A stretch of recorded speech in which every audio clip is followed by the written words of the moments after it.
Plus qu'un plaisir renouvelé de vous savoir au rendez-vous de l'actualité sur Canal 3 Bénin. Bonsoir et bienvenue. On sera au point d'étape de la section départementale à Takora du Conseil économique et social à l'ouverture de la première session extraordinaire de l'institution cette année. La loi d'avril portant cadre juridique de la chefferie traditionnelle et le programme de sauvegarde des aires culturelles du Bénin était en débat comme aux autres stades de la tournée de Conrad Baguidi. Et 100 jeunes filles âgées de 18 à 25 ans aguerries à la cybersécurité, la formation organisée à l'université d'Abomey-Calavi par l'agence des systèmes d'information et du numérique ASIN fait le tour de tous les départements du Bénin. Les conseillers communaux et têtes couronnées de la Takora ont rejoint la session départementale du Conseil économique et social dans la Takora à la première session extraordinaire. Comme dans les autres juridictions administratives du Bénin, cette rencontre présidée par Conrad Baguidi, le président de l'institution, permet de mieux expliquer la loi portant cadre juridique de la chefferie traditionnelle aux populations. Le programme de sauvegarde des aires culturelles du Bénin était aussi dans le panier des discussions. L'ouverture des travaux avec Alassane Harouna. Comment accompagner les populations à mieux comprendre la loi portant cadre juridique de la chefferie traditionnelle et le programme de sauvegarde des aires culturelles du Bénin? C'est tout l'enjeu de cette ouverture solennelle de la première session extraordinaire du Conseil économique et social du département de la Takora, élargie aux chefs traditionnels et élus locaux du département. Cette session sera également l'occasion pour nous d'accompagner les populations dans une meilleure compréhension de deux initiatives majeures de la République du Bénin, à savoir le cadre juridique de la chefferie traditionnelle qui marque un tournant majeur dans la reconnaissance et l'organisation de cette institution multiséculaire dans notre pays. Mais il y a également à vous partager le programme de sauvegarde des aires culturelles du Bénin, qui est une initiative visant à renforcer la protection et la promotion du patrimoine culturel immatériel essentiel pour le développement touristique et la transformation de notre pays, ainsi que la transmission des savoirs. Abondant dans le même sens, l'autorité préfectorale va mettre un accent particulier sur les enjeux de la réforme ayant abouti à la loi portant cadre juridique de la chefferie traditionnelle au Bénin. Le Bénin moderne qui fait aujourd'hui notre fierté découle d'une société ancrée dans un modèle social d'hégémonie de la chefferie traditionnelle. Les relations séculaires entretenues par les populations avec les institutions ancestrales ont entretenu une relative harmonie sociale, aujourd'hui indispensable à notre quête d'identité, de stabilité et de cohésion sociale. Et pour amener les participants à mieux s'approprier la loi portant cadre juridique de la chefferie traditionnelle au Bénin, une communication sera donnée par un expert en la matière. Tribune par excellence de dialogue inclusif, la présente session aura permis aux participants d'exprimer leurs préoccupations pour mieux comprendre la loi. Outre les deux thèmes qui étaient au centre des débats à l'ouverture de cette session, les conseillers départementaux du CES à Takora auront examiné 5 jours durant le programme indicatif des sections départementales de l'année 2025 et s'approprier les tests législatifs réglementaires encadrant le fonctionnement de l'institution. Cet esprit de rassemblement. Le tableau était presque identique à la préfecture de Djougou lors de la première session extraordinaire du Conseil économique et social de la Donga. La rencontre de 5 jours s'est aussi focalisée sur l'encadrement juridique de la chefferie traditionnelle et la sauvegarde des aires culturelles. Les précisions. C'est un rendez-vous d'importance capitale qui offre l'opportunité à l'assistance de revisiter les grandes conclusions de la dernière rencontre tenue en avril dernier, prévue pour durer 5 jours. Cette première session extraordinaire du Conseil économique et social de la Donga est l'occasion privilégiée de remettre sur table plusieurs thématiques, notamment celles liées au conflit entre agriculteurs et éleveurs, la transhumance, l'emploi des jeunes et l'émigration. Nous allons aborder d'autres points essentiels inscrits à l'ordre du jour, parmi lesquelles figurent 2 initiatives majeures de la République, à savoir le cadre juridique de la chefferie traditionnelle qui marque un tournant important, un tournant majeur dans la reconnaissance et l'organisation de cette institution multiséculaire dans notre pays. Il s'agit également donc du programme de sauvegarde des aires culturelles au Bénin, qui est une initiative visant à renforcer la protection et la promotion du patrimoine culturel immatériel, essentiel pour le développement touristique.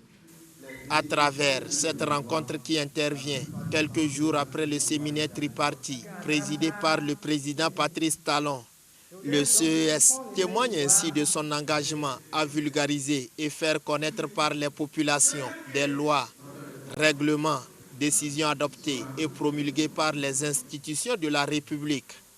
Occasion propice pour le coordonnateur du CES Donga de témoigner sa gratitude au président Patrice Talon. Permettez-moi de rendre un vibrant hommage au président de la République, son Excellence, M. Patrice Talon, dont la vision et le leadership ont profondément transformé notre pays. Les échanges engagés sont édifiants et constructifs. Ils ont permis au président, engagé pour rapprocher davantage le Conseil économique et social des réalités locales, de recueillir doléances et attentes des populations. Que le président prenne l'engagement d'orienter, c'est-à-dire le gouvernement par rapport à la question. Sur initiative de la Fédération des associations des personnes handicapées du Bénin, les cadres du ministère des Affaires sociales et de la microfinance et les membres de l'organisation non gouvernementale Side Saver travaillent cette semaine à davantage d'inclusion au Bénin. Ils réfléchissent à la signature et la ratification du protocole africain sur les droits des personnes handicapées. C'est un atelier de plaidoyer dont le but est d'œuvrer pour accélérer le processus d'adhésion du Bénin à cet instrument régional de protection des droits humains. Ingrid Day a assisté à l'ouverture des travaux. Voici son compte rendu. Où en est le Bénin dans le processus de signature et de ratification du protocole africain sur les droits des personnes handicapées? C'est le sujet au centre de cet atelier de plaidoyer porté par la Fédération des associations des personnes handicapées du Bénin. À ses côtés, pour mieux mûrir les réflexions, le ministère des Affaires sociales et de la microfinance et l'organisation non gouvernementale Side Saver. Ensemble, ils comptent unir leurs efforts pour accélérer le processus. Depuis d'ailleurs l'an passé, nous avons les 15 pays qui ont ratifié ce protocole. Ça veut dire que ce protocole est rentré en vigueur, mais l'Union africaine souhaiterait qu'il y ait le maximum de pays qui signeraient et qui ratifieraient ce protocole. Parce que vraiment, ce protocole représente les réalités du continent africain. Il vient en complément de la Convention des droits des personnes handicapées, la CDPH, qui a été elle-même adoptée en 2006. Nous sommes toujours confrontés à des discriminations et la Fédération des associations s'est dit il faut faire quelque chose. Toujours dans le sens du plaidoyer, on s'est aussi dit que cette séance, cet atelier serait très important pour qu'en réalité, les gens puissent vraiment voir l'importance de la signature de ce protocole. Le rendez-vous a permis aux participants d'examiner les dispositions et la procédure du protocole. Un coin de voile est également levé sur les progrès réalisés par le Bénin en ce qui concerne le processus de signature et de ratification du protocole africain sur les droits des personnes handicapées. Dans le cadre de ce processus, je puis vous rassurer que les démarches ont été déjà entamées, parce qu'il y a eu déjà des séances d'information, certes. Il y a même eu un travail technique allant dans le sens de regarder la compatibilité des dispositions de ce protocole avec notre constitution, mais également avec la loi portant protection et promotion des droits des personnes handicapées. C'est un travail qui est quand même assez concluant et qui nécessite que certaines démarches soient encore menées pour approfondir justement les facteurs. Ces 2 jours d'échange et de réflexion vont aboutir à l'élaboration d'une feuille de route pour la signature et la ratification du protocole africain sur les droits des personnes handicapées. Dans cette même veine, le Bénin évalue la mise en œuvre des mesures prises en faveur des personnes handicapées. Ceci à la faveur d'un atelier de 2 jours réunissant les points focaux handicap des ministères sectoriels et les membres de commissions interministérielles consacrées à la question.